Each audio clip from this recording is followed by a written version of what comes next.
स्वर्ग और नर्क, ये ऐसे वर्ड्स हैं जिनको सुनते ही हमारी क्यूरियोसिटी बहुत ही ज्यादा बढ़ जाती है और हमें ये जानने पर मजबूर कर देती है कि क्या ऐसी चीजें सच में एग्जिस्ट करती है।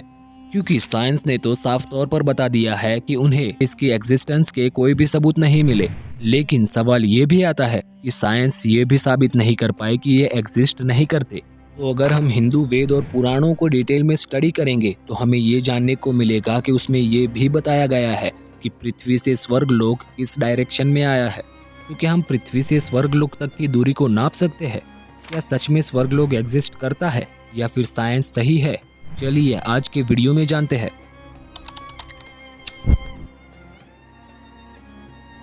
दोस्तों, वेदों और पुराणों के अनुसार इस यूनिवर्स में टोटल 14 लोक एग्जिस्ट करते हैं और वहां पर हमसे भी ज्यादा इंटेलिजेंट जीव रहते हैं।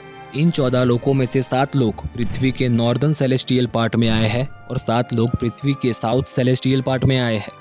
अगर आसान भाषा में समझाया जाए तो 7 लोक पृथ्वी के ऊपर नॉर्थ पोल की दिशा में है और 7 लोक पृथ्वी के नीचे साउथ पोल की दिशा में है। तो आज के वीडियो में हम लोग अर्थ के नॉर्थ सेलेस्टियल पार्ट में आने वाले 7 लोकों की स्टडी करेंगे और जानेंगे कि क्या आज की टेक्नोलॉजी के साथ वहां पर जाना पॉसिबल है। इनमें से 2 लोग हमारे ही फिजिकल वर्ल्ड में एग्जिस्ट करते हैं और बाकी के बचे 5 लोग किसी अलग ही डायमेंशन में आए हैं। इनमें से सबसे पहले आता है भूलोक, यानी कि हमारी अर्थ, जिसे पुराणों में मृत्यु लोक भी कहा गया है।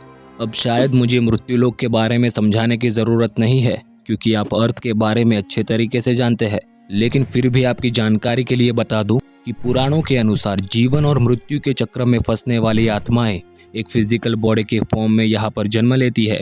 यहाँ पर एग्जिस्ट करने वाली सारी चीज़ों का अंत निश्चित है और यहाँ पर रहने वाले जीवों के पूरी जिंदगी के कर्मों के आधार पर उन्हें ऊपर के लोक या फिर नीचे के लोकों में भेजा जाता है। पृथ्वी लोक के बाद आता है भूवलोक। पृथ्वी से लेकर पोलर स्टार यानी कि ध्रुव तारे के बीच आने वाले एरिया को भूवलोक कहा गया है, लेकिन आज तक इसकी एग्जैक्ट लोकेशन कोई नहीं बता पाया और ना ही पुराणों में इसकी एक्यूरेट लोकेशन बताई गई है। लेकिन कुछ थियरीज के मुताबिक पृथ्वी के अलावा इस यूनिवर्स में जितने भी प्लैनेट्स या फिर सेलेस्टियल बॉडीज है उन्हें ही भूवलोक कहा गया है, यानी कि हम जिसे फिजिकल वर्ल्ड कहते हैं वही भूवलोक है। और शायद ये बात सच भी है क्योंकि पुराणों में भी कहा गया है कि पृथ्वीलोक और भूवलोक ही वो लोक है जो हमारे इस 3D वर्ल्ड में एग्जिस्ट करते हैं और यही दोनों मिलकर हमारे इस फिजिकल वर्ल्ड को बनाते हैं। अब बाकी के बचे 5 लोग अलग डायमेंशन में आए हैं और पुराणों के अनुसार हम अपने फिजिकल बॉडी के साथ वहां पर नहीं जा सकते, वहां पर हम सिर्फ आत्मा के रूप में ही जा सकते हैं। इन 5 लोकों में सबसे पहले आता है स्वर्गलोक, जहां पर देवता निवास करते हैं। उनका काम ये होता है कि यूनिवर्स में जिस भी प्लेनेट पर लाइफ एग्जिस्ट करती है उसे मेंटेन करना। देवताओं के अलावा कई और प्रकार के जीव भी स्वर्ग में रहते हैं, जैसे कि ऋषि मुनि, यक्ष, गंधर्व, अप्सराएं और कई और जीव भी। स्वर्ग लोक के बाद आने वाला लोक है महरलोक। यहाँ पर रहने वाले जीवों ने अपनी सारे इंद्रियों पर काबू कर चुका होता है, यानी कि ये लोग देवताओं से भी ज्यादा ताकतवर होते हैं। ये लोग इतने पावरफुल होते हैं कि मन की गति से ट्रैवल कर सकते हैं, यानी कि स्पीड ऑफ लाइट से भी ज्यादा। और ये लोग सुप्रीम कॉन्शियसनेस यानी कि मोक्ष को पाने के लिए यहाँ पर मेडिटेट करते हैं। महरलोक के बाद आने वाला लोक है जनलोक और यहाँ पर रहने वाले जीव लॉज ऑफ नेचर को बनाते हैं, यानी कि यही वो जीव है जो यूनिवर्स के फंडामेंटल एलिमेंट्स को बनाते हैं। Matter, anti matter, dark energy, oxygen, nitrogen, gravity, space and time, multiverse, आपकी सोच जहां तक जाती है उन सभी चीजों को यही जीव बनाते हैं। जनलोक के बाद आने वाला लोक है तपोलोक। यहाँ पर रहने वाले जीव ब्लूप्रिंट्स को बनाते हैं और उसी के अनुसार जनलोक में रहने वाले जीव सभी चीजों को बनाते हैं, यानी कि तपोलोक में रहने वाले जीवों के ऑर्डर्स के अकॉर्डिंग जनलोक के जीव लॉस ऑफ नेचर को बनाते हैं, यानी कि ग्रेविटी किस तरीके से काम करेगी, टाइम किस तरीके से काम करेगा, लॉस ऑफ नेचर किस तरीके से काम करेंगे, वो डिसाइड करते हैं तपोलोक के जीव। तपोलोक के बाद सबसे ऊपर आने वाला लोक होता है सत्यलोक, जिसे ब्रह्मलोक के नाम से भी जाना जाता है और यहाँ पर ही creator of world Brahma ji रहते हैं। इस लोक में रहने वाले जीव यूनिवर्स की स्पॉन्टिनिटी को मेंटेन करते हैं, यानी कि यही जीव किसी चीज के होने के पीछे का कारण है। हम इतने इंटेलिजेंट नहीं है कि इन जीवों को समझ सके। इनकी पावर्स को एक्सप्लेन करना मुमकिन ही नहीं है। हम इनकी पावर्स का बस अंदाजा ही लगा सकते हैं।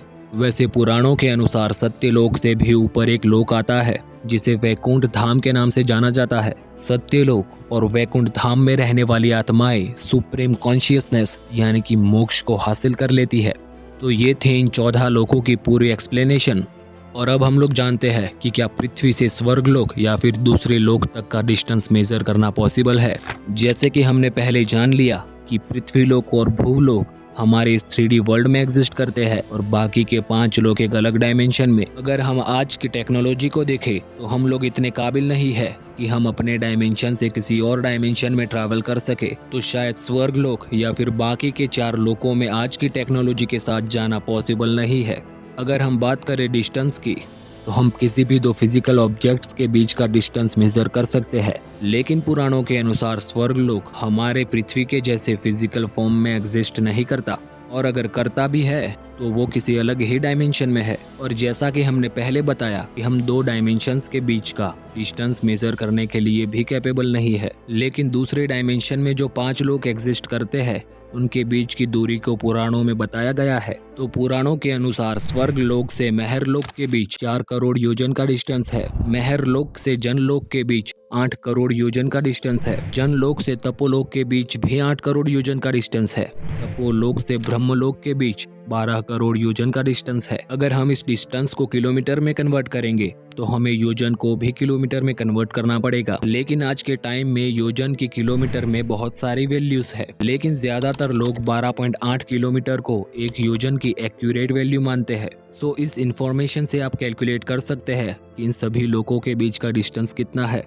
आई होप ये वीडियो आपको इंटरेस्टिंग और इन्फॉर्मेटिव लगा होगा। आप किस टॉपिक पर वीडियो चाहते हैं आप हमें कमेंट बॉक्स में बता सकते हैं। अगर वीडियो अच्छा लगा तो वीडियो को लाइक और चैनल को सब्सक्राइब करना ना भूले। Thanks for watching this video till the end. Have a great day.